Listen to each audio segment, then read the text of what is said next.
That's fine. Yeah.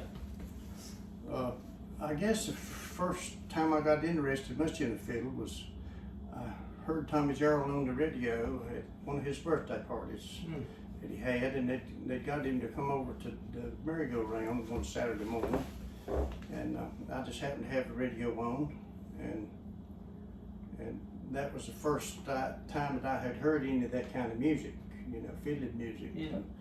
Didn't know who Tommy was, and the first time I ever heard his name or anything. And I don't even remember who was playing with him. I didn't know none of them really, if I'd back them days. But I said to my second cousin I was with, and I said, I believe I could play a fiddle if I had one, like that. And he said, well, I just see when we get to the house. I didn't realize he had one. Yeah. And he had that thing crammed under the bed upstairs. He went up there and got it, and didn't have no G-string on it. It broke. Just probably a quarter of an inch on the case where it didn't crammed under the bed so long. And I brought that thing onto the house, and I learned some tunes between that Saturday and the next Saturday when I went back over to his house with 3 strings. Yeah. And he said, well, you are going to learn to play it. So he put a guitar string on it for the G string, and that's how it got started. But then after I, got where I could play a tune or two, and he played guitar some, so he was a big help.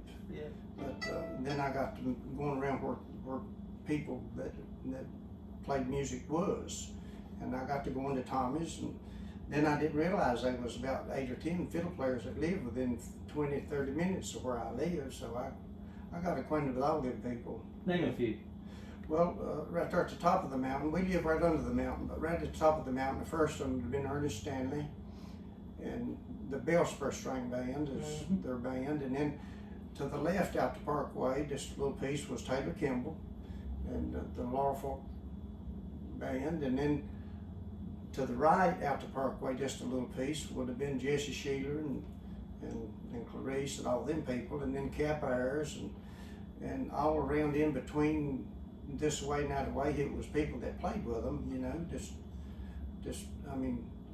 just all kinds of good musicians around. And then below the mountain, it would have been Tommy, and which Kyle Creed lived on the mountain at Galax then, or that's where he was at when I met him. That's where he was at when he passed away. But I never did meet Fred Cochran, but I heard his music, and then Max Snow, and Benton Flippin, and Ernest East, and Paul Sutphin, all guitar players and banjo players, and Gilmer Woodruff, But I just got started from there, and then on out the Parkway was A.B. Horton and Jake Lewis and all them people, and Walter Morris. And I learned tunes from all of them. Just every one of them I learned tunes from. And you recorded the album with A.B. Horton. I did, yeah, sure did. Yeah. The Pine River Boys and Pine River Boys and Maybelle. Yep. Yeah, the guitar player Jake and Maybelle were brother and sister, and they had another sister that played some when Maybelle couldn't go. Lola was her name, and she was a good guitar player too. But they had a dairy. A lot of those people that I'm talking about had dairy farms, and they had to milk cows every day. Just every day they milked. But they played music on the weekends, when they could. But I guess the first slow tune I learned was Over the Waves. And it was in G chord. I didn't know what G, D, F, or high bass tuning or low bass tuning. I didn't know what none of that was until I got around Tommy. When I first learned to play, I played just straight standard chords. And the first time I went to Tommy's, he was going to play some D tunes, and he seen how it was tuned, straight G chord. He said, "Oh, you can't play a fiddle like that," and he just snatched my fiddle right out of my hand and run that bass string. Oh, yeah. And I had to learn them tunes over that I'd done started playing, like Susanna Gale and stuff like that, Mississippi Sawyer and things. But I play Over the Waves.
yourself. Yeah. I never did play by myself. I always, even when I was learning all those tunes, it was them bands playing full blast, you know, and I was standing in the background, you know, somewhere playing. Mm-hmm. It wasn't no such thing as a slow jam back then. They just played wide open. Yeah. If you didn't get it this time, you get it the next week, I guess.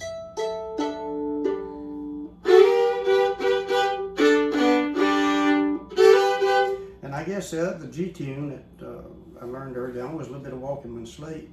Mm-hmm. That everybody played, you know. Everybody had a little different, you know, twist on playing it, but it was still Walking in the Sleep.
Yeah, you need them guitars and banjos and stuff with that fiddle. It just helps.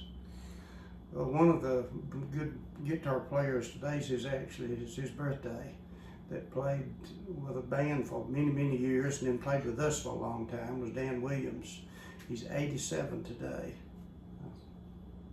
Does he live here in Mount Airy? He lives at the top of there near Galax at the top of Piper's Gap. But he played with Whit Sizemore and the Shady Mountain Ramblers for many years. Mm-hmm. Just, you know, he just was a good guitar picker, just slipping little runs in there. Yeah. Most of the guys that I learned to play with, most of them was that age or older, and they're old and passed on. But he's 87, so, you know, it tells you how long everybody was playing that I learned from. Mm-hmm. And so most people were pretty helpful that you were learning from as far as showing you tunes, or you just jump into jam? You just picked them tunes up around. You didn't go to their house and they didn't sit down and show you no tune. Mm-hmm. People just went and played, you know, where there's dances or at one another's houses, and you just went and learned them tunes. Mm-hmm. They didn't show you. You just picked it up while they was playing it. Yeah. You know, most of them didn't mind too much about you playing. You didn't just walk right up and play in that band. You just stayed to the back or to the side, and not many people did that. You know, they didn't say, well, sit down here and I'm going to show you this tune. Right. When you went to Tommy just sat down and played. Mm-hmm. You know, you just sat there and played them tunes. What did you find so appealing about Tommy's playing? It was just different. Each one of them fiddlers had a different style of playing, but they all played Soldier's Joy. Yeah. You know, or Mississippi Sorry. But they just had their own style of playing. Mm-hmm. You know, you could pick them out of a big old crowd. Yeah. You know, them people playing them fiddles. It's hard to do that now. You know, it's kind of I don't know, it's just a sound that them older people didn't have. Mm-hmm. Good, it's too smooth, just about. Yeah. All them young ones coming along, they're too smooth for their music just about.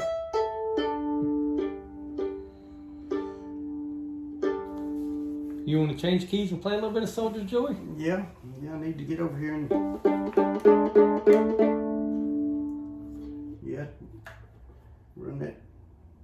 run that G string up. And nobody had tuners back then. If you went from playing a little bit with this band at a fiddler's convention and went over to another band to play this out in the field, you had to retune. Nobody was standard. They was either a little high or a little low, or a whole lot high, or Walter Morris always had a tendency to be about a fret under the standard, tuning. They didn't know what, standard tuning was, I don't guess, really.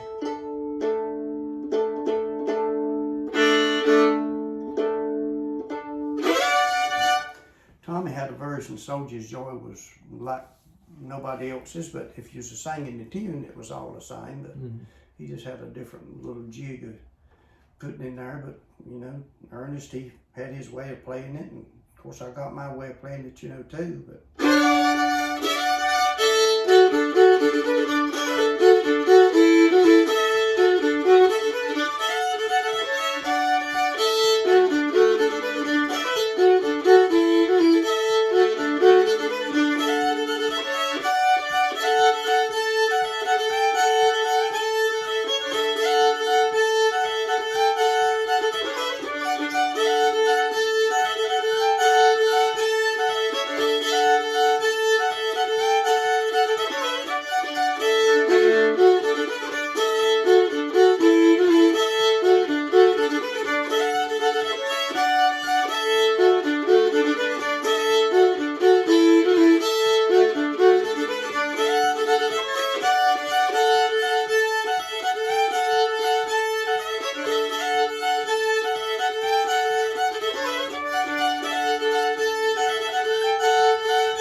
Soldier's Joy, but it's different. Nobody I learned from, they all play different. Yeah. And I never did try to copy them. Yeah. I never did try to exactly. I done good if I learned how the tune went, much less how that individual person played it. I never did try to do that. I know there's people now that can play this exactly like Tommy or something, but that wasn't in my mind to do that. What's the story with this fiddle? How long have you? I've been playing it probably 40 years. Yeah. I've been playing since I was 20, so I've been playing it 40 years. The same fiddle? Same fiddle. What do you like about the fiddle? It's just loud. It's just loud. Harsh. I can hear myself. Yeah. When you play for dancers, back when I started playing for dancers, there's no PA system. And they'd be right up at you and dancing, and with some of them taps and stuff. If you didn't have something loud, you couldn't hear yourself. And I can't get away from playing like that now, it's ain't no way I could play a white fiddle. It's just loud.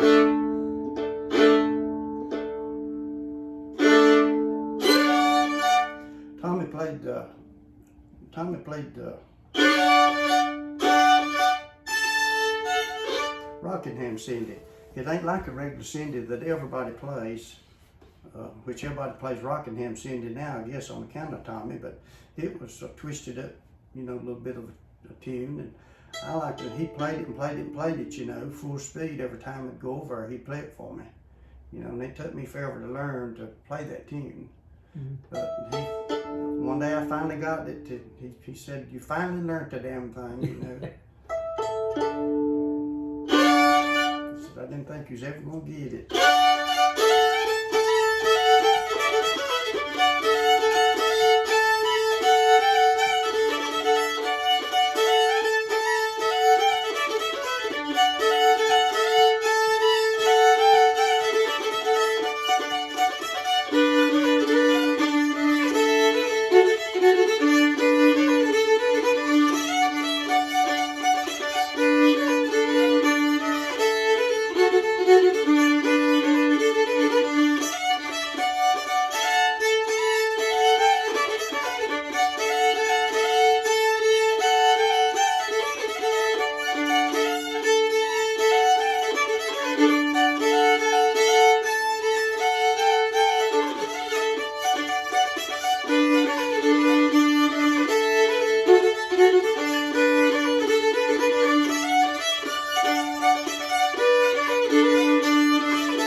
And I watch myself play.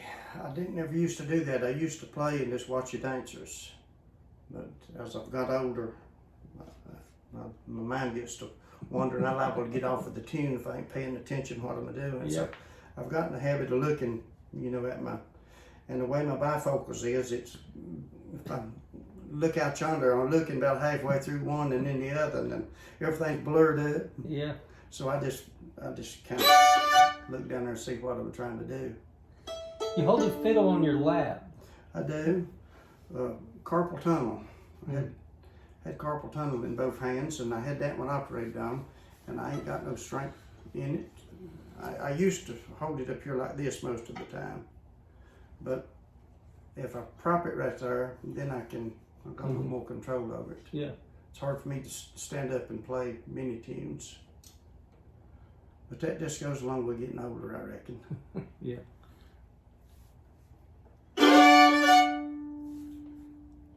At least I ain't, knock on wood, I ain't got arthritis in my fingers yet. Yeah.